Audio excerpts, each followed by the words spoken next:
It's Pride Night. Arthur Ashe is like lit up in rainbow colors. It's beautiful. It is raining. It's raining. But it's fine. We're indoors. Who cares? But the rain starts coming down very, very hard. Like we are getting remnants of this hurricane. And there's Armstrong Stadium. We were in Ashe, but Armstrong is like open on the sides, and rain was like whipping into it to the point where they had to stop the match. And they had the roof closed too, but the rain was like blowing in. Arthur Ashe Stadium starts to leak on us.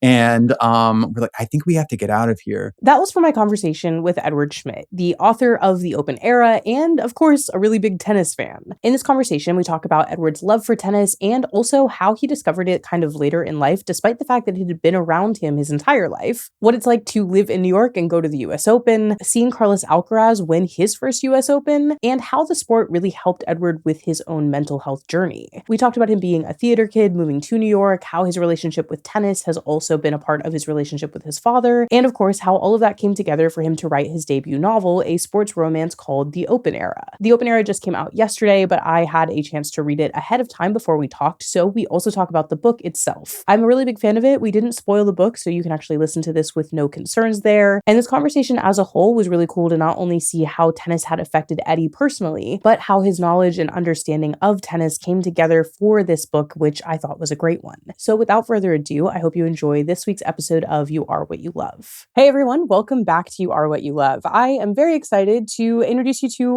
my new close personal best friend. Normally, if you were just picking him up in a bookstore, you'd have to call him by his full name, which is Edward Schmit. And I've been authorized to call him Eddie because we're best friends now. Eddie is soon to be a best-selling author of the magnificent book, The Open Era. I am super excited about this. I got an early copy. It's officially out while you're listening to this now, but I read this in literally 3 days, could not put it down. So I'm very excited to welcome my good new friend, Eddie, to the podcast. Marissa, thank you so much for having me. Absolutely. I always like to say like how this came together, like how we got, this podcast episode set. And I was getting just like Instagram ads for your book. And I was like, oh, this is going to be good. And so I just slid into your DMs and here we are. Yeah. It was a sliding into DM situation. I feel good about it. The marketing is working. You're aware. Instagram found you. Yeah, Instagram found me. Instagram DMs are a big part of your book coming together, in fact. So That's I feel there's a whole DM subplot. This is coming full circle. Yeah, and I did not leave you unread. You did not. Thank goodness. It could have been really tough. So I feel great about it. This is officially, while we're recording it, it's not out yet, but your book will have just come out yesterday. So I guess to future you, how are you feeling? Future me. Current me, past me is very, very excited. Like we're exactly 1 week out today. And it's so weird. Publishing is slow. I wrote this book over like 2 years ago now. Yeah, it's just been like a very interesting process of learning the ins and outs of publishing and getting like people like you who are reading the book early and hearing like what they think. It's like extremely exciting, and I can't wait for it to hit the hands of readers in the US and also across the world. We sold to a few different publishers like France and UK, and so we'll have some translations out there, which is really exciting. Well, before we dive into your topic, which is very relevant to your book as well, do you want to let everybody know what The Open Era is about and a little bit about the book? Yeah. The Open Era is a sports romance. It follows the first openly gay male tennis player to compete in a Grand Slam. He's 20 years old. His name is Austin Hardy. He came out in high school. It was no big deal. But when he qualifies for the US Open, he basically makes history for like being who he is and open about his sexuality. His mental health takes a turn for the worse with all the pressure, and he falls for the number 2 player in the world, Diego Cruz, and they're on a collision course to play against each other at the US Open, and it all takes place over 2 weeks at that tournament. It's genuinely, I can't overstate how impressive of a debut it is in the first place. Like, this is your first book, and additionally, it's also people listening will know that I'm very, critical and excited about sports romance. I love when there's a sports romance in general, but I also love a sports romance that understands the sports, bakes it into the DNA of the book, and also at the end of this book would make you turn on a tennis match, like 100%. And I just think it's so great. So I will stop glazing you and we can jump into the topic. But Thank you for those nice things. Thank you. And yeah, tennis is all over the thing. Like you see match play, like it is a big character in the book. yeah, And it's yeah, very good. Really wanted to get that right. So it means a lot to hear that from you. Thank you. Absolutely. Well, for a perfect transition, what is the piece of media that changed your life that we'll be talking about today? Listen, like we went back and forth a bit because there are a few pieces of media that have changed my life. But I didn't know that you can just pick like a sport. Like I had specific movies and a specific TV show. But we chose tennis. We did. Tennis has changed my life, and it's a broad piece of media, but it is no exaggeration to say that it has changed my life. Even before I started working on this book, and we can get into what tennis means to me and like my journey of falling in love with tennis and it becoming my entire personality. It changed my life. Yeah. Do you remember the first tennis match you ever watched? Did you grow up watching tennis? My dad is a huge tennis fan, and he tried very hard, bless him, when I was a kid, and also my sister, to get us to play. I did not give a shit about sports. I did not care. I cannot express that enough, and it's also like extremely ironic that I turned around and wrote this sports romance. But I was a theater kid growing up. And that's all that I cared about. And my parents were extremely supportive of that. But I didn't care about sports at all. And I've lived in New York for many, many years now. And I usually go to the US Open every single year, but it was mostly for just the vibes and the honey deuces and like most New Yorkers. But I don't know, in 2021, I was looking for an outlet to work on my mental health. And a great way to do that is to work on your physical health too and get outside and like breathe fresh air, touch grass, get exercise. And I caught myself really falling in love with tennis, the actual match, the competitiveness at the US Open that year. And I was like, I like watching tennis. I think I might want to try playing it. Mm. So I found a local coach. I joined clinics. I had it streaming on my TV, like the tennis channel and tennis TV. It was like streaming in my apartment 24/7, and it became my entire personality in a way that I could never relate to a sport before, which was really wild. Yeah, I'm so curious for your dad what that was like, where he's been like Oh, it for was the years. best. It was like he's like freaking finally, and like we got to like we play together now when I go visit Oh. home. Like it's like our activity, and my mom gets sad when we like, go out and like play without her. She's like, I want to do something too. Oh. But it's really nice, and I think it's changed my life in that way too. Like we were very close before, but now this just gives us like a shared activity that is like very special and meaningful. I love that. So, growing up a theater kid, where did you grow up? What part of the country did you grow up in? Charlotte, North Carolina. Okay, Great place to play tennis in Charlotte. Shitty place in New York. You have to fight for courts, but Charlotte you can sure. waltz right on a court and play. No $100 parks pass you have to buy every year. Yeah, I grew up in Charlotte, and yeah, Charlotte. It's a place to grow up. It Yeah. was it was a good place to grow up. I like going home. But as soon as I graduated school, I went to school in North Carolina too. I went straight to New York to follow some friends and pursue acting. Pursue acting. Amazing. So, did you go to theater school before you moved to New York when you were in North Carolina? Yeah, I was doing theater in high school, and then I joined a BFA program at Elon University, and it was a 4-year BFA program where you learn dialects and Meisner and Stanislavski and all of that. And yeah, I was very obsessed with theater and like had visions of uh, being an actor when I moved to New York. And I got here and I went on a few auditions and basically promptly retired from the profession altogether. I had other interests that kind of got in the way, and I started working for a entertainment PR agency, Mm. answering phones as sort of like a part-time job, and eventually worked my way up to become creative director at that agency because I was very interested in design. And yeah, that's sort of where my career jutted off to the side, and I left my acting career in the dust. But now it's so fun to support all of my friends who have found lots of success on Broadway or television or movies. Oh, how cool. What a fun there's always something interesting about, like, recognizing maybe that that's not the path, even though it's a path that Yeah, you've chased for so long. yeah, Um, yeah.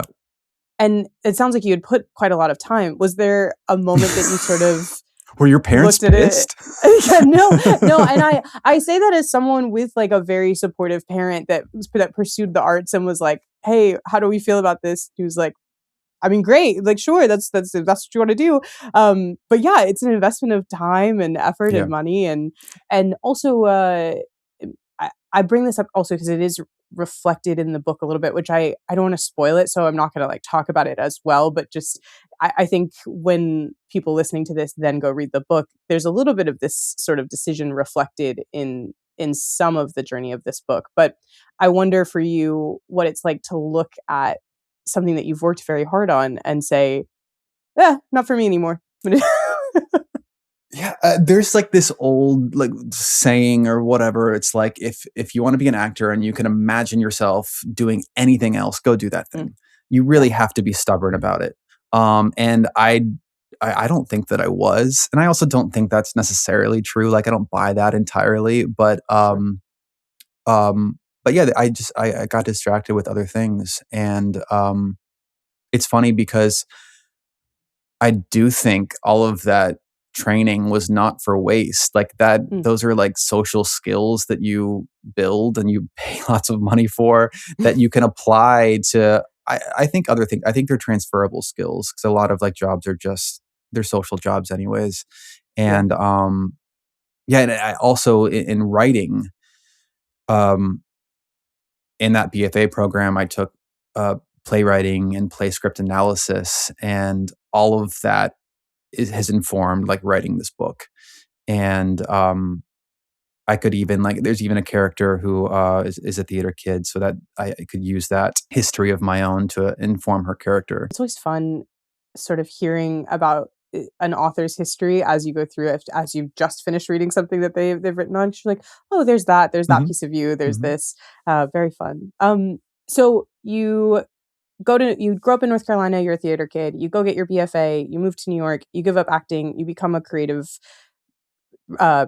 director in a PR firm. How do you get to the point that tennis now, as you said, you were around tennis, you were aware of tennis. This is not something that was new to you. What's the moment that makes it click that you go, oh, this is the thing? Oh, this I haven't told the story yet, so I'm happy to. Because it's baked into the book too. But I went to the U.S. Open. This was 2021 with a friend, and it was Pride Night. Mm. And there was a hurricane coming up from somewhere deeper in the US, and like there were like warnings, like our phones buzzed a few times in the afternoon going like, hey, we're getting some rain soon. And I called my friend and I'm like, hey, I think the weather's gonna be bad tonight, so if you want to bail, like it's completely fine. And he's like, no, I think it'll be okay. So we go, and it's Pride Night. Arthur Ashe is like lit up in rainbow colors. It's Mhm. beautiful. It is raining. It's raining, but it's fine. We're indoors. Who cares? But the rain starts coming down very very hard. Like we are getting remnants of this hurricane, and there's Armstrong Stadium. We were in Ash, but Armstrong is like open on the sides, and Mm. rain was like whipping into it to the point where they had to stop the match. And they had the roof closed too, but the rain was like Yeah. blowing in. Arthur Ashe Stadium starts to leak on us. And we're like, I think we have to get out of here. So we leave and step into 1 foot of water because it has already started to flood. I think Flushing Meadows is, I think, flood zone-ish. Yeah, we trudge to the subway, and the subways aren't running well. Meanwhile, there's lightning striking all around us. It felt it felt close to a near-death experience. I don't think anyone was injured at the U.S. Open that night, but we escaped somehow, and it's a funny story to tell. But the next day, this is such a long story. I hope people are still paying attention. On the next day, I had a ticket just on my own, and I was like, it was kind of like a hellish experience last night. Do I want to go back? I did. And it was a beautiful day. It was like 68 degrees, not a cloud in the sky, like nothing ever happened. And I was there by myself watching tennis the entire day. And I fell in love with it that day. And I wasn't like beholden to like a friend or somebody else who wanted to see a certain thing. Like I got to choose the day I planned my day. And I think that I fell in love with it that day. And in the book, there's a similar storm that hits around one of the matches, and that's definitely a nod to me ruining my shoes trying to escape the grounds at the U.S. Open. It's almost sounding like an episode of, or like that chunk of Challengers where the storm hits, where it's Yeah, just yeah, so yeah. We're like, intense yeah, and crazy. the tornado is happening in whatever city they're in. Yeah, Yeah, and I wasn't making out with anyone though. Oh, that's tough. You Yeah, know, it is it's so tough. Life is hard. could have been nice. But I find New York in general, maybe just as someone who loves New York and always wanted to move to New York, but New York in the middle of a storm is such a movie setting that you're talking about. Like this is like trying to get back, trying to get through flooded streets. It's always confusing to me how we never plan for water in both New York and Los Angeles. These things happen. But the idea of coming back after a storm has broken and just sitting there completely by yourself for an entire day of tennis, for people who maybe don't attend opens or don't understand how tennis works, this sounds like it was pretty early in, so you would have had a day pass and been able to go to whatever matches you wanted to go to for the day. And it's a pretty cool part of tennis where like the open starts with this massive draw. There are the open really starts with qualifiers and then starts with the draw of the various matches, of watching all of these different matches on both the men's and the women's side. And then there's also doubles. So there's a ton of tennis to watch. How did you pick your schedule? Like you're coming off of, again, like something in you says, I almost died last night, but let's go to the tennis anyway. And then you're completely solo, which is something that I think people are afraid to do sometimes, to go somewhere by yourself entirely for a day. Yeah. There's so many things to address in this question. And I also I love talking about the US Open, and like I like to get granular too about like ticket hacks and like what's like the best day to go. And like you're right, like it was the first week, and that first week everyone is there. You're seeing like the top 100 players on the men's and the women's draw, and you can like walk over and see them practice up close. And yeah, I like to get I think the grounds pass is not a great deal. I think the best deal is like to buy like a nosebleed in Ash or even Armstrong, so you have like guaranteed roof coverage in case it rains, unless it's a hurricane. And and yeah, it's in there. You can see huge stadium matches, which are incredible. Arthur Ashe is one of the largest tennis stadiums in the world. I think it is the largest just for tennis. Sometimes they'll go around the world and have a much larger one.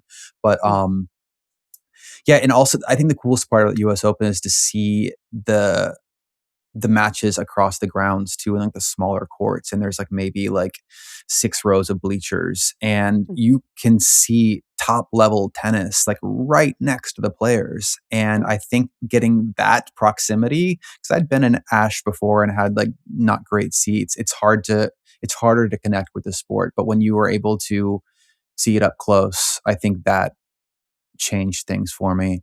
And I also want to say that like qualifying week at the US Open, and they call it fan week too, is like the best hack in tennis because it is completely free. You can just walk right in there and watch amazing tennis all day long. And also they open up Arthur Ashe to see players practice, and you can walk down and sit sometimes in the front row, and that seat will be thousands of dollars when the tournament actually starts.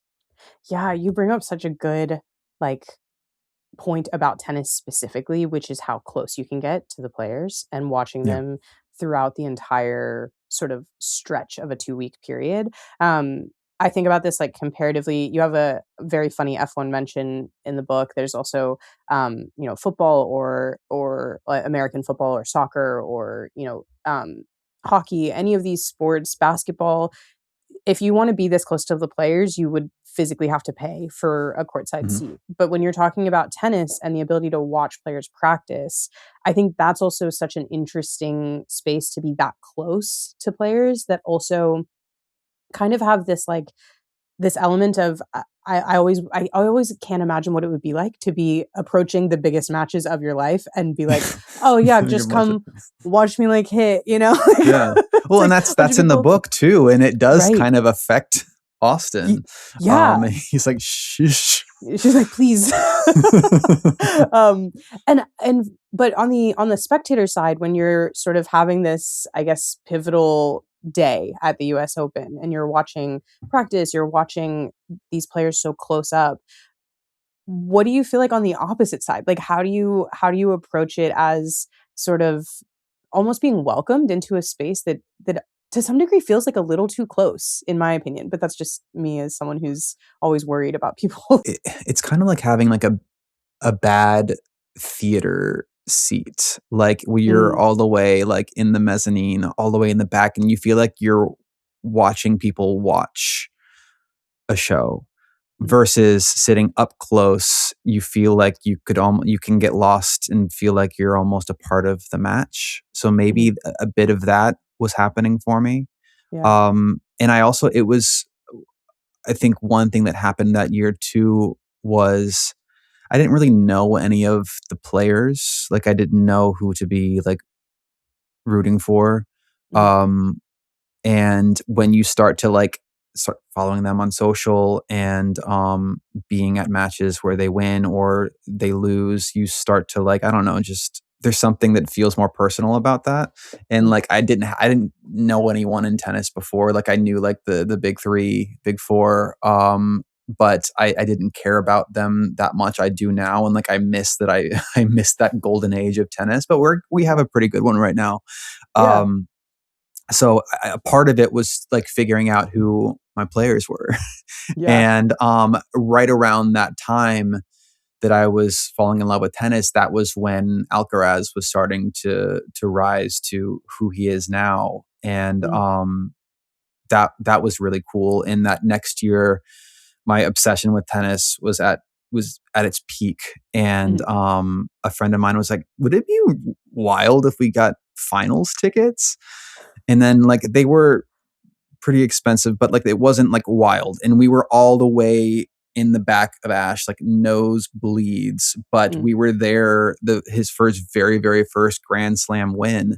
And I'd been watching him for a while, and it was like an extremely like happy, historic moment. And now, of course, he's gone on to do that all the time now. Sure. And they're still special, but we've come to expect that from him. And on the flip side too, like I went to the Miami Open a few years ago, and I was watching Jannik Sinner play a match, and there were maybe like a dozen people, like 20 people watching him, and like now he sells out Arthur Ashe. So Yeah. like it's cool. You can like that's you can see these huge players right before they take off because tennis gives you that access. Yeah. It lets you sit up close and personal. Do you feel sort of, because I know you said you missed the big four, but I think sports in general and tennis especially have sort of eras, like waves in general. And right now we're in the sort of Carlos and Yannick massive era of that. And there's something really cool about having started your obsession Yeah. before they kind of go. So do you feel like your attachment to them is it sounds more so Carlos than Yannick Center specifically, but I like them like both. them both. They're Yeah, both yeah. allowed to be here. Yeah, But yeah, yeah. And they're so different too. So yeah. there's a lot to like about both of them. Yeah, was there a moment because I think, like, finding that personal connection with an athlete makes you care so much more about the sport, like you're Yeah. saying. That's what Do I'm you trying to say. remember You just said it better than I said. That's what I'm trying to say. It's like you have a personal Oh, it's connection. okay. Yeah. Yeah, do you remember what it was that was it that moment sitting there watching Carlos win? in Arthur Ashe, or was it before that? Did you feel I'm sort of, that yeah, had to have baked something in me. Like my yeah, friend was like, "Are you crying?" And I'm like, "No." But like it's like you to see and he's young now. He was very young then. I mean, I think he was yeah, 18 when he won his first Grand Slam. You can fact check me there. yeah. But how cool, how special, and to see the very first one of and he's going to win so many more. And Mhm. now I can always brag that I was there for that first US Open. And I that love was a that. cool moment. Yeah, yeah. Yeah. I feel like sometimes we get like for my dad's the same way. I took him to his first F1 race in Miami, and that was also the year that my Lando Norris won his first ever Mm, Grand Prix at that yeah. racetrack. So he's always like, "Well, when I'm there, things, you know, Yeah, yeah. That's things go he well for needs you him." to be there. Yeah. It's At important. everyone. Yeah. Um, but yeah, it's so funny. It's like I hate to use this word because it's gonna pull up like the Twilight feelings, but it's almost like you imprint on the athlete, and then you're like, "This is the one. This is the Yeah. one I have to root for." Yeah, yeah. I'm sure everyone has that athlete, no matter what the sport. Actors maybe too. Mhm. Like you are what you love. If there's like a piece of like media, um, probably whoever's choosing whichever piece of media that actor is meaningful to them too. I guess it spans the board. Yeah, absolutely. I think so. One of the things that you mentioned, sort of like at the beginning when you were talking about tennis and how you fell in love with it, was this idea of working on your mental health through physical. So, was that when you actually started picking up a tennis racket before or after this hurricane life or death experience, or how did that fit in? That was probably around the same time. Um, oh no, I guess it was like I guess picking up the racket and actually playing myself was after Life or Death Pride Night. Yeah, so I had that beautiful day afterwards, and then I was like, I think that I want to try playing this. My dad would be very happy, and like it is like it's a cool sport to like say you play and like be into. Like you Yeah. get to walk around with like a racket sticking out of your bag, and I always feel like extremely cool like walking around like an airport with like my Mm. backpack and like a but in reality like that means like nothing. It means you're a recreational player, and like no one would be no pro athlete would be walking around with their racket handle sticking out. But yeah, so maybe a piece of me wanting to play it was just purely like superficial, but I truly did fall in love with it. And it is not a rewarding sport when you are bad at it. It is not at all. And like Yeah. I understand why people like pickleball so much because you can pick it up much faster. Like Mm. tennis rewards grit and silencing the voices in your head to say you are so bad at this, stop playing, because like until you can really like get good enough to sustain a rally, like it's not fun really. Yeah. But I don't know, maybe there's a piece of me that like wanted that challenge, Mm. and I tried to play as much as I could. And they say that you should like pick players or folks to play with who are better than you. And it helps you raise your level. And yeah, that's what I tried to do. And it was just fun. It's super fun. And at the same time, extremely demanding and demoralizing sometimes. Like you can just like the thoughts that I have in my head when like I hit a ball into the net or out or cannot sustain more than like one or two shots in a rally, like Mm. they're loud and annoying, and like I had to extrapolate those thoughts for a pro player who's Mhm. on like a world stage. I can't Yeah. imagine how much they're beating themselves up for doing something that all humans do, make mistakes. Absolutely. Yeah, and tennis specifically is an individual sport. I mean, there's Mm. obviously doubles. There's an opportunity for it to be a team sport, but when we're Yeah. talking about this, it's an Mostly solo individual sport. sport. Yeah. Which is so different. I'm such a team sport person that I grew up playing basketball. I tried to run track and I hated it probably for the exact same reason of like there's a difference I think with an individual sport versus a team sport that specifically comes down to who you're playing for. So Hmm. in tennis, the only person that you're letting down when you mess something up is yourself. In a team sport, for me, the thing that keeps you going when I'm learning how to play hockey. If I hit the ground, I get back up because your team Yeah. needs you to still be on the Yeah. ice, right? You can't just lay on the ground and be done. If hockey was an individual sport, I certainly could. I could lay down on the ground and be like, I quit. I'm done and I don't want to play anymore. My knee hurts and that's all. Um, it's interesting that this idea of sort of tennis and a sport that was very demanding was something that helped you work through your mental health in a way that feels like it could be almost more detrimental.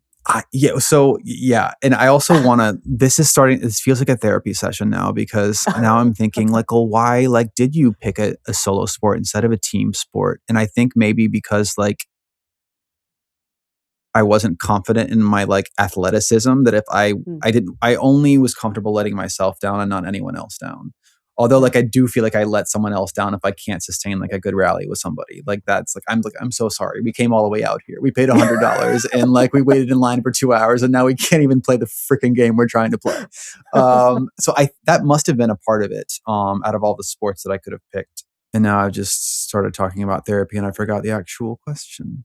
No, it's okay. We were talking about it's so funny once every episode someone says, "I feel like this is a therapy session." I'm like, Yeah, yeah, "Okay." yeah. I don't know. I think that's good.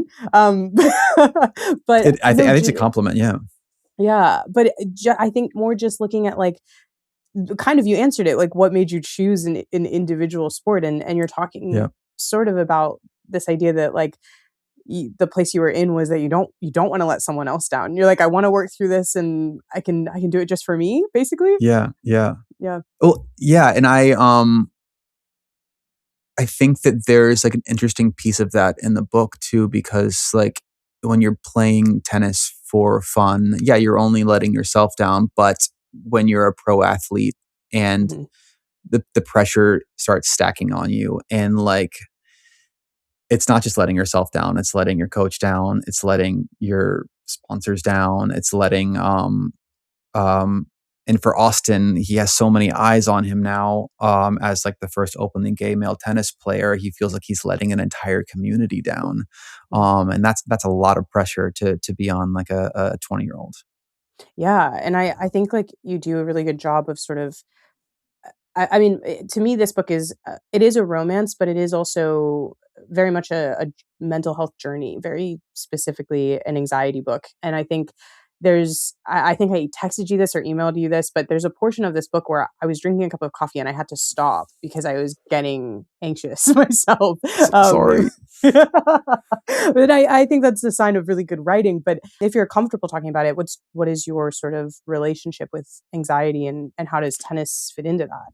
Yeah. I think a lot of so Austin is struggling with his mental health, and his anxiety has like taken a complete turn for the worse since qualifying for the US Open. And he's pretty reluctant to take the steps that you need to get on the path for recovery. And a lot of Austin's thoughts and symptoms I were inspired by my own. It's Mm, fictional, but like I was able to draw from my own experience of the kind of like strange anxiety symptoms, and the feeling of how much it sucks to really, really want something and know that you can do it, but your mental health to be getting directly in the way. My day job, I work for a mental health nonprofit, and I'm a big, passionate mental health advocate.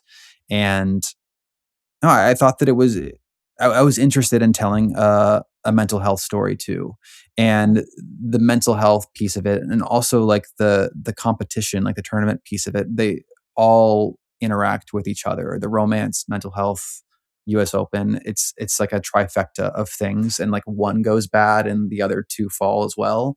Mhm. So I thought that would be an interesting story. Weaving the three things together. Yeah. It sounds like mental health in general is a large part of sort of not only your personal journey, your personal sort of journey to finding tennis and loving it, and also what you're doing on your day to day life and what you've Yeah. chosen to write about. Was this something that you kind of struggled with your whole life, or was this something that started in your adult life? I remember I didn't know what it was, but I think that I had my first anxiety attack in college. I remember like I had just moved off campus. My apartment was like very dark, and I just remember like being in bed and not being able to like take a full breath.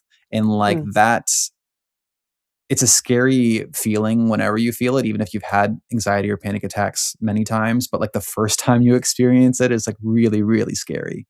yeah. And I remember like calling my mom, who is a nurse, and she's a retired nurse now, and like she talked me through it, and like I think we identified it as an anxiety attack, and it happened a few more times at school. But I think that was, I never really thought of myself until later as someone who struggles with their mental health. I kind of just like Mm, wrote it off as like everybody has these panic attacks. It's nothing. I'm fine 20 minutes later. It was later on in life, like around 2017 or so, a friend of mine reached out to me to to help him start a mental health campaign to raise money for a mental health nonprofit. And I used my whatever skills I had as a creative director and designer to help and lend that what I thought was like me just helping a good cause, but yeah. really like I was not acknowledging my own struggles too. But that helped me. He helped me, and his openness inspired me to start asking for help, the help that I needed, and just talking about my mental health more openly and calling it what it is. And I remember my doctor wrote on my chart generalized anxiety disorder, Mm, and that was kind of like when it clicked, like, this is something that I have. yeah. Um, and I'm sure there are better things I could be doing to manage it. And it's also like it comes and goes. Like I'm feeling great right now, but there Right. have been times where I'm like, I need to talk to somebody. I need to see a therapist, and I have. Yeah, so I was able to lean on all of those experiences and put some of them in the book from like an authentic place. It's something that I've experienced, and I know many Yeah. other people have too. And that was an important piece to of myself to share with the world. Yeah, I I have to say, I think as someone who's experienced panic attacks and anxiety attacks, it felt very, very, very true and genuine, which is part of why I was excited to talk to you about it today. Because I think you can tell when there's a level of mental health being used as a plot device, right? Or trauma being used as a plot device. And there's also a space where you can really tell the authenticity of someone who's either experienced or watched someone experience that they love. And this comes so clearly across as someone who's experienced it. So I think just in general, like I was very taken by how honest and vulnerable it is. And it makes sense that it's something that you've obviously kind of worked through yourself and are still working through. So I think there's something really strong about that. So I don't think there's a question there. I just am Yeah, saying that I yeah, liked it. thanks. That was Yeah. good. I remember like I remember playing tennis with my dad and feeling those symptoms. Mm, And like people always ask, like, well, what was going on? Like, what? And it compounds over time. I can't point to like one thing, but I was feeling symptoms on the court, and there were no stakes going on in this match with my dad. But I remember having the thought going like, oh, this is affecting my game, and I'm pissed. And like, yeah. imagine if this match actually mattered. And I Right. think that sort of is the crux of like Austin's conflict here. Like he is an incredible tennis player. His mental health stands directly in his way. And that Mm. sucks. Yeah, I think one of the things that you brought up is something that is so hard for people to understand about anxiety is that it is a compounding situation. You don't just wake up one day and think like something doesn't just happen and suddenly you're having an anxiety attack. It's something that is Yeah. building throughout the day that you're most likely ignoring, that you're kind of trying to just it's a almost like a pile on. Like things are stacking and stacking and stacking and then eventually you're going to break.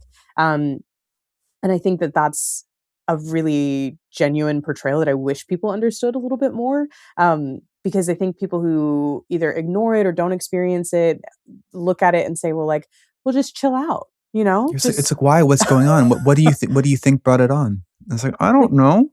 I don't know, the light, like world, life, being alive. Yeah. Yeah, and I think that's a like very cool thing that hopefully people kind of take away from this in general, just from you talking about it today and also from reading the book. It's if you know someone that's experiencing it or you're experiencing it, it's not something that you have to be able to say like this person said this thing to me and now I am panicking. It's something that compounds and is also something that's okay to ask for help with. Yeah. Yeah, and that's it's in the book, Austin came out in high school, but he about his sexuality, but he is not open about his mental health. Mm, And that was a journey that I was interested in telling and or exploring. And yeah, I just want people to know that if you are experiencing similar things or another mental health condition, or you think or just something doesn't feel right, there are so many options available and like help is available. mm, um and I will, so I work for Mental Health America and we offer free mental health screening online. You can go on screening.mhanational.org and take a screen. It's like a little test that mm, it's not a diagnosis, but like it will point you in the right direction yeah. and give you like a sense of what might be going on. And it's a great first step. Yeah. Oh, I love that there's sort of it sounds anonymous and something you can do by yourself at It's home and anonymous, confidential, free, yeah, 24/7, all those love that. things. Yeah, and I think also something that really love that's kind of standing out about what you're talking about is it also doesn't sound like you kind of come from a space where you wouldn't have had the ability to talk about your mental health. A lot of times, we talk about things like, oh, like your family doesn't believe in mental health issues, or, this is not a community that you grew up in that you could talk about it. And similarly to Austin, there's these spaces where he came out and it was okay. Like Yeah. it's there is also something that's important in what you're saying, which is it doesn't just come from a space of like you could come from the most supportive environment in the world. You could come from privilege and come from a great background and still have these feelings, and it's okay to still have them and ask for help. Yeah. I think So, that points to how hard it is regardless to kind of to talk about it openly. And it's I think it's gotten a lot easier, and that's mm, thanks to a lot of like people doing really important work and also just like sharing their stories out loud. um but yeah, Austin has an extremely supportive family. I do too, but it's still there's a piece of you that feels like you're still admitting a weakness, but it mm, isn't. yeah, We all have mental health, and there are ways to get better, and you can get better, and yeah, life gets better. yeah, I agree. Um, so when you're talking, I guess maybe before it got better, when you're talking about this moment, 2021, you become obsessed with tennis, and it sounds like not only do you become obsessed with it, it sounds like it genuinely became like your whole personality. You're paying for every streaming channel, you're watching Yes. Carlos, you're going to opens, you're playing Yes. tennis. Um, did you maybe recognize that you were putting this much intensity into tennis, or My was it like an friends did. overnight? They're like, "We know you like it. You don't need to buy their, like, kits. Like, it's this isn't like this isn't football." Yeah, I Yeah. recognized that I had a problem. Yeah. Well, and, like, Well, a we little call and it a then I problem. had to channel it somewhere. Like, Yeah, I had to, like, I had to get it out of my brain, and, yeah, that is why this book was born. It's just, like, yeah. I had to do something with this obsession. Yeah, and it's such a good period of tennis that you chose to be obsessed with as well. Like starting at the beginning of Carlos Alcaraz's real rise to fame, I think is such a cool time to have gotten into tennis. And just to go and watch, I think that tennis in general is such an intense sport, and watching even just the clips that people post, like when we're in the middle of an open right now, the French Open's happening. Yep. I love watching even just not the whole match. Like I'll go back and rewatch these very intense kind of displays of emotion when they win. Because tennis, for people who don't watch it, is a very long sport. Like, a match can go for 3 hours, 2 hours of physical intensity. And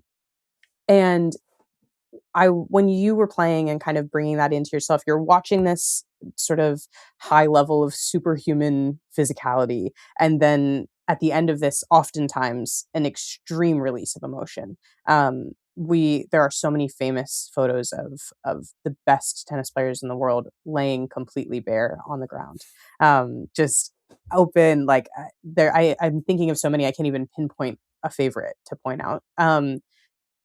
Do you think there was anything in you that was like, oh, that's what I want? I want 3 hours of thinking about nothing about hitting this ball and then just to feel good at the end.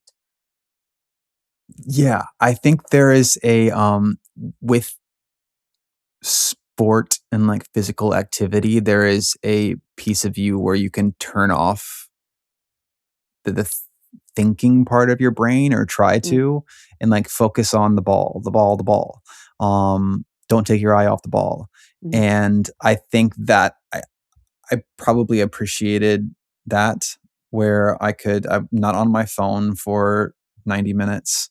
mm, It's zipped away in my bag, and yeah, you're just running around and having fun. And I think that's a critical piece of mental health, because it checks all of those boxes. mm. Your phone's away, which is like another subplot in the book. And you're breathing fresh air, and you're focused on one thing.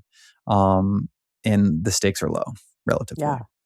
Yeah, and then do you also look at, I know for me, watching athletes, watching professional sports, which is feels like 90% of my day most of the time, with my job, That's a good day. but yeah, it's a great day. Love a good NHL, NBA playoff. We're in the middle of there's never not sports on right now, which is Yep. great.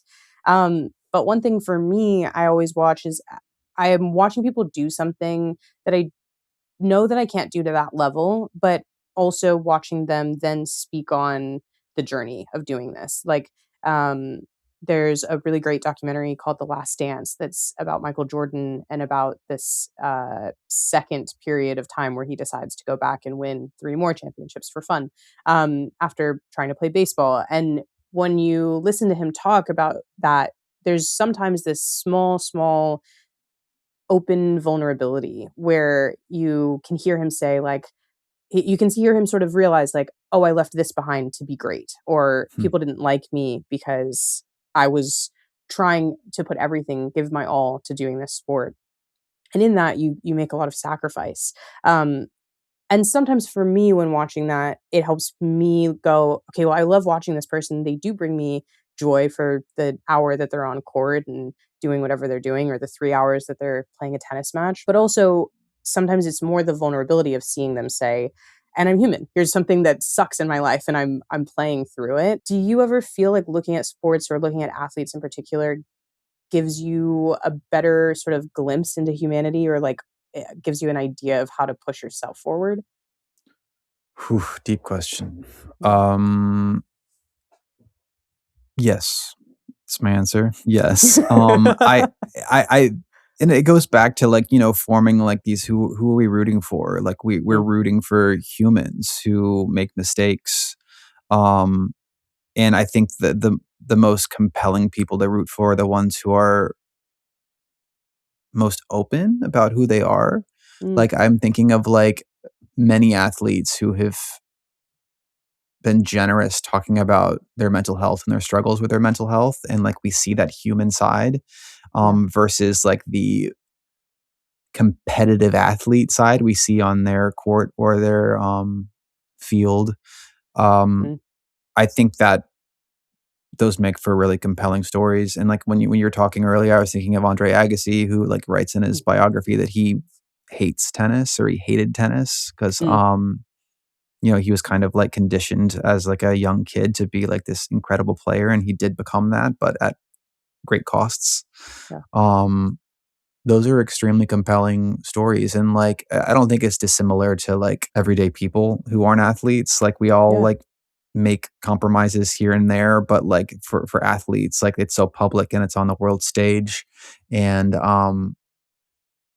yeah, yeah, yeah. When you were talking, I was thinking a lot about Naomi Osaka yeah, and the time that she took away, and the time that she's. I think you can say that with so many tennis players. You have Coco Gauff as well, but there's so many tennis players in particular that have had to push through a period of time where they're not doing well, or and everything. It's always important, like that sport in general is always so intense when we talk about an open because of the fact that it is single elimination. You miss this, Mhm. it's over, it's done. Um, and I think, yeah, I guess when I look at it, I look at so much of the pressure that these players are under, and like you said, and I actually think tennis is probably one of the more open sports of people coming out and saying, "Yeah, I wasn't doing well, and I need a minute," Yeah. Yeah. and being honest about that. And also, it's one of the bigger sports where people stand up for what they believe in. Right now, we just had a lot of the players lodge a formal protest by talking about the percentage of the money that they're receiving, and it was the larger tennis players standing up for the lower ranked players. Mhm. And so I think tennis in general just sort of has this element of, probably not always, but it has had a level of Billie Jean King, of Yep. Serena and Venus Williams, all standing up for equal pay for women, and working through those things, and we see that legacy as part of tennis as well as this openness, um, which I just think is really cool. Yeah. Yeah, it's Yeah. tennis has been paving the way forever. It's since, Billie Jean King, where she's advocating for equal pay, and she still is an incredible advocate, and there are shout outs to her in the book because how could there not be? Yeah, absolutely. The whole stadium's named after her, like you said. Yeah. Whole Yeah. thing, yeah. Well, let's talk a little bit about the open era because we've kind of talked about it throughout this conversation as well. But Sorry, I keep talking about it. no, oh my God, it's almost like you wrote a whole book that you're really passionate about that relates to everything we were That talking about. relates to the piece of media that I chose, tennis. Yes, tennis. All of tennis.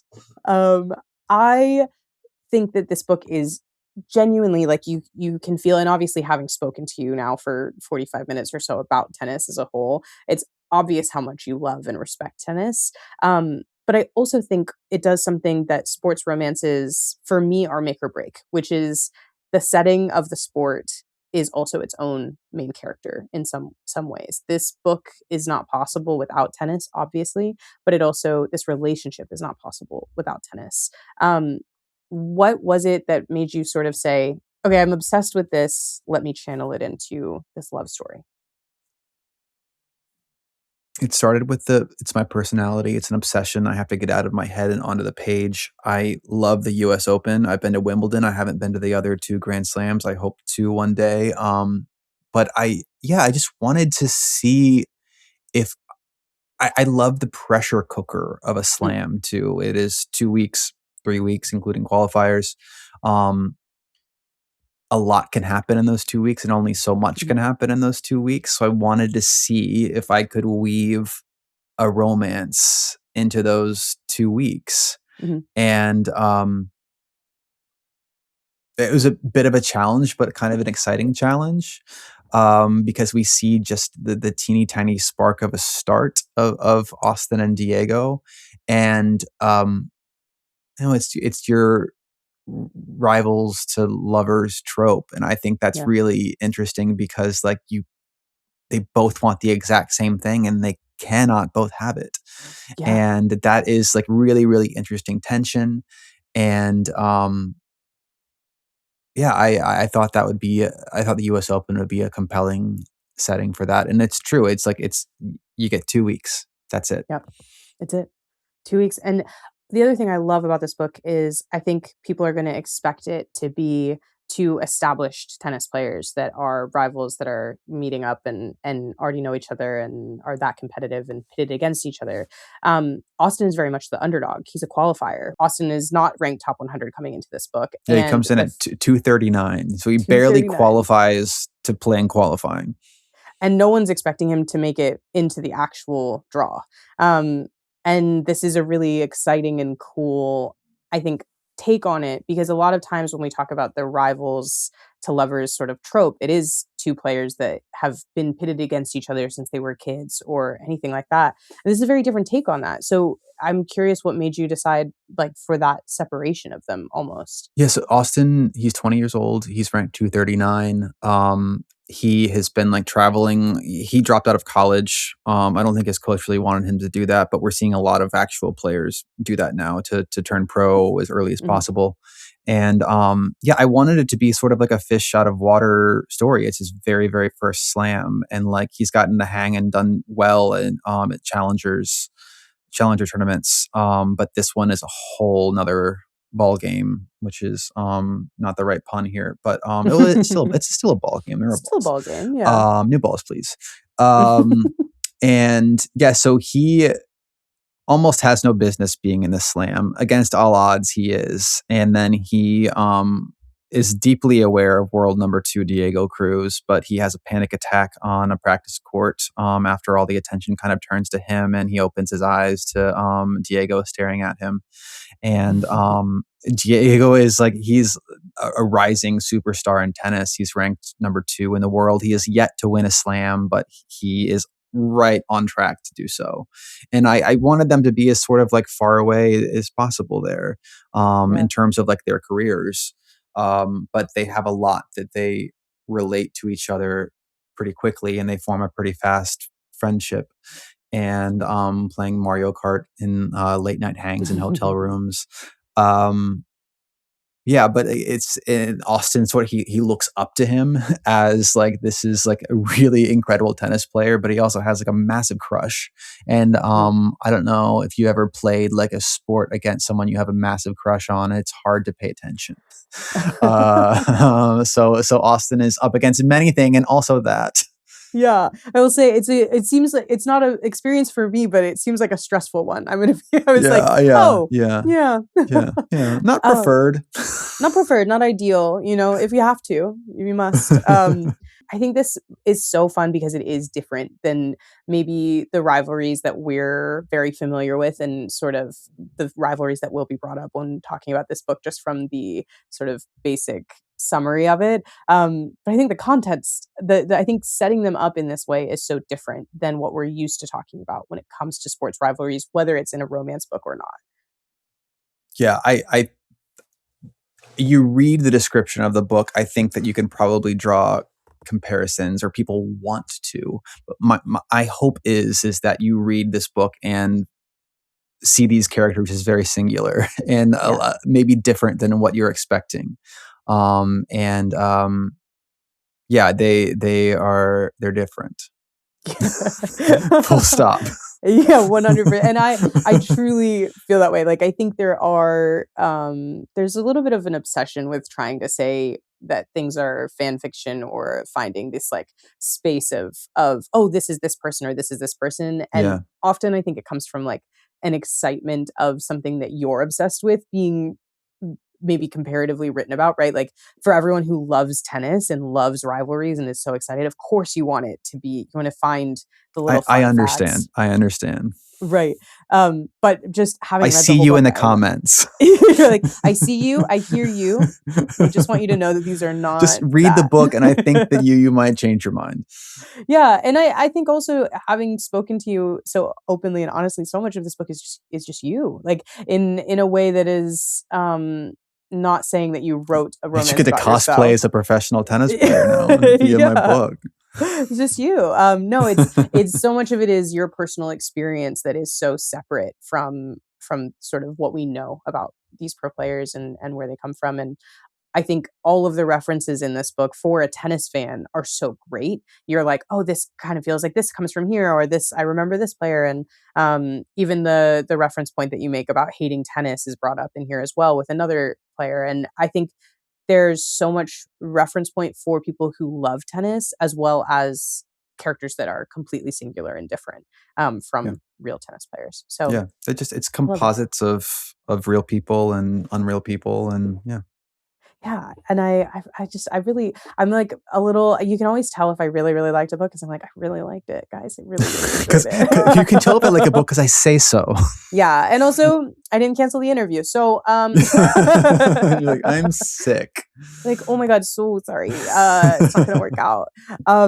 No, I think your love on the page for the sport is just so clear and so fun. And I also think you do a really great job of sort of bringing this idea of power dynamics into the romance as well, because there is a different world for Austin here, coming in and sort of having this romance driven by someone who is directly competitive with him. And it does come up in the romance in a way that's pretty brutal. So I think there's this space of also finding a way to not only bring in characters that are going to be competitive and be rivals, but also one who has so much more.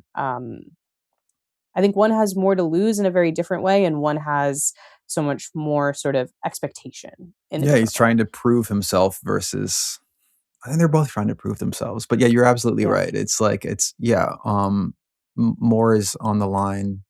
There's different lines. There's different stakes. Yeah. I think the stakes are the same for both of them, but they're different.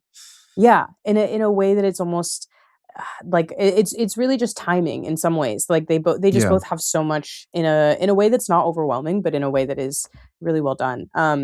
Yeah, I really like it. I really feel so much of this romance is also it kind of falls into tennis, the way that it goes back and forth, who has sort of control, who doesn't. And it's very fun.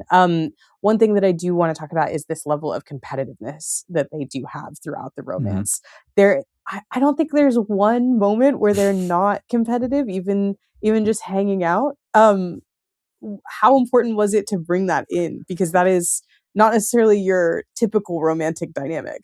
Yeah, I wanna pretend that I'm very, very smart here and, like, bake that in from the beginning, and I think at some point I realized, like, what I was doing, but, like, yeah, every single, like, hangout session they do, it starts with playing Mario Kart, and they're competitive at Mario Kart, and then they go play real life Mario Kart, and they're Mm. competitive there too, like, I think a lot of it is just, like, sort of like what guys do when they hang out, Mm. like, there is some sort of, like for anyone like if that's what you're into competitiveness is fun and teasing and flirty the competition spills way out of the court Yeah. it's what they're all about and yeah I think that it's just it kind of it keeps inching the stakes up as they approach their head to head in Arthur Ashe Stadium at the U.S. Open. And the book starts in a flash forward. Mm. Something has gone horribly wrong between them, and they're about to walk onto the court and have their match. And there's a bit of an exchange, and then we flash back to find out what the hell happened. Yeah, and it's very tense the entire time. You're like, "Oh, I know it's not Yeah, gonna you go had to well. stop Something's drinking going coffee. wrong." I really did. It was it So was I mean, heart to be fair, palpitations. like so does Austin in the book. He's like, I'm Yes. gonna. He got that advice. It's like give up caffeine. Yeah. Like it's Scroll it a at nice least drug, but scale it back. sometimes it can mess you up. It really can. It's like, "Oh, my heart rate. I wonder why it's so high." It's almost like I'm I mean, drinking that was one thing that like I lifted that from me. Like if I Mm, start getting my symptoms, like they come up, I'm the first thing to go is coffee. It's like, all right, mm. we're cutting it out, decaf only. I do love Yeah. like my morning ritual of coffee, but like decaf only. Oh, really? Okay, Yeah. I like, commend you. I can't do the decaf all the way. I can cut it back, but I can't Yeah. Well, I'm truly on crave it. caffeine right now and feeling great. So Feeling wonderful. things are good, everybody. Don't worry about me. It's a good day. Um, One thing I do love, which is super relevant to this podcast too, is there is so many references to pop culture, and I love, obviously I do this every week, learning about people through the stuff that they love, the media that they Yep. love.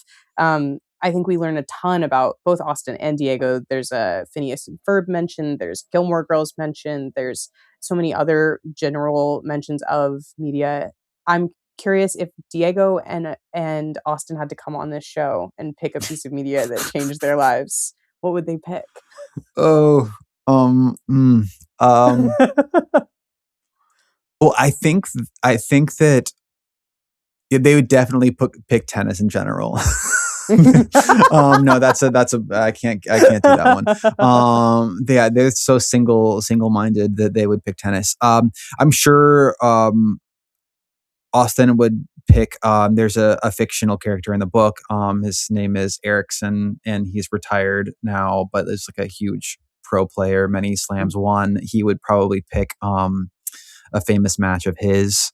It has his piece of media, but that's still tennis and kind of boring too. I think that they both have comfort shows, and they're very different comfort shows that you've mentioned already. But Austin's is Gilmore Girls, and which I think has about as much to do with tennis as nothing at all. Like it's just like it's kind of like an escapist thing for him.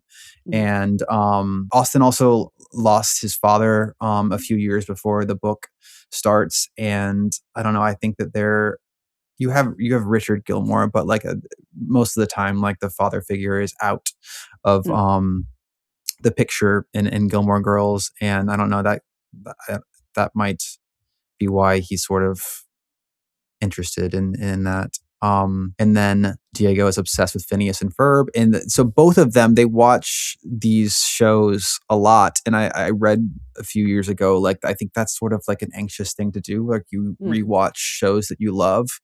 And there are a few theories about why that is, but like one of them is like how it ends, so it's not yeah. like sort of like nerve wracking. It's like you've seen it before. It's comforting, and yeah, they fall asleep watching Gilmore Girls.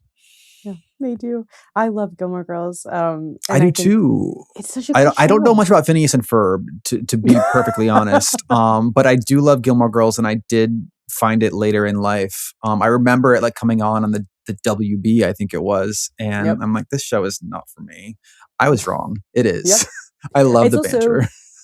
well, I was gonna say the banter is very Tennessee, I will It say. is. It's Yeah, very back yeah, and forth. sure, sure. Keeping that ball up until someone wins, I think is so Gilmore Girls. Yeah, Which is really fun and interesting that that's the show that feels the old comforting to Austin as Palandino well. Volley. I love it, truly. Um, well, I have to ask you, we've been going for a long time. It's time to ask you the final This is like question. a 5 set slam. I know we went pretty deep. Actually, I feel good about it. We I do too. I feel great. amazing. Hopefully, everyone listening also feels good about coming all the way to the end of the No, they fell our match asleep at here. my Pride Night story. I hope They were they're like, waking up for the great part here, though. they were like, hurricane, life or death. I don't think so. The stakes aren't high enough. I gotta go to bed. Well, the question I ask everyone at the end of these is, what would your life be like if you had never watched tennis before?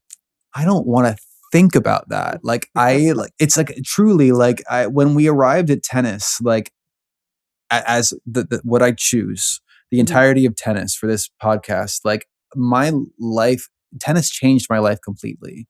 There would be friends that I do not have if I never played tennis. There would be book that I do not have if I never played tennis. It changed my life in the best way possible. I think my mental health is better for it, even though I do try to beat myself up on the court a lot. But ultimately, it's a net positive, I think. Mm. Um, pun. And I don't. Yeah, my life would be good. It'd be a good life, but Yeah. I'm very happy with how things have turned out. All because of tennis. Yeah, and I will say it's truly let I think you've been very vulnerable with tennis as the sort of point to be vulnerable through, I guess, Yeah, the space for you to allow to share this. And personally, I think this book will mean a lot to people that struggle with anxiety or struggle with kind of finding your place in the world, regardless of whether you struggle with anxiety specifically. So I think it's a general net positive. I'm glad you almost died in a hurricane. I hate to say. worth it. Threw the shoes out. Absolutely. Well, thank you very much for being so honest and open with me for the last hour. I had a wonderful time. And the book is officially out, The Open Era. You will have to ask by the government name when you go to the bookstore for it, Edward Yes, Schmit. But Edward Eddie Schmidt. yeah, get in there, or just start telling them it's Eddie. Your close personal friend wrote a book that you want to read. Sure. Yeah. Uh, Yeah. there is a link in the episode description to find the book. You can also find it at all of your local booksellers, I would assume. Yeah. And Shop indie. shop indie, yes, find a good spot. And also, if people would like to follow along with you on this journey of publishing, to see all of the other books that you might publish one day, where can they find you on the internet? You have to go use my government name on Instagram. It's at Edward Schmit. Schmidt is spelled with no extra T or D. We lost it somewhere along the way. But yeah, keep up with me there. I've got a website too, but who cares about those? Yeah, Instagram. So Say hello. Instagram it is. Well, thank you so much, Eddie. I had the best time, and everyone, please go read this book. Thank you for all your kind words. Thank you for having me. This was great. Thanks. Thank you so much for listening to this week's episode of You Are What You Love. I hope you enjoyed listening to it as much as I enjoyed recording it and getting to know Eddie. And of course, as you can tell from the episode, I obviously really enjoyed the open era. I would love to know what parts of the conversation stood out to you the most. If you have a personal relationship with tennis or a match that changed you, or even a player in particular. And of course, after you read the book, I would love to know what you thought of the open era as well. Next week, my friend Amy will be joining the podcast again. If you've been listening to the show since we first started, you know that she came on and talked about the Mortal Instruments a while back, and it was a really fun conversation. So I'm excited to have a completely different conversation about how Interview with the Vampire changed her. Interview with the Vampire is one of the most pivotal pieces of vampire media in general, and talking about it with Amy, who has multiple degrees in literature, was a real treat. Her personal connection to this story and these characters went really deep, and I enjoyed the conversation. We talked not only about the book, but also the 90s movie and the TV show, which of course is obviously returning this weekend, so it will be a perfect way to hold you over between episodes. Be sure that you're subscribed so that you don't miss that. And as always, I have been your host, Marissa Tandon, and until next week, I hope you are enjoying what you love.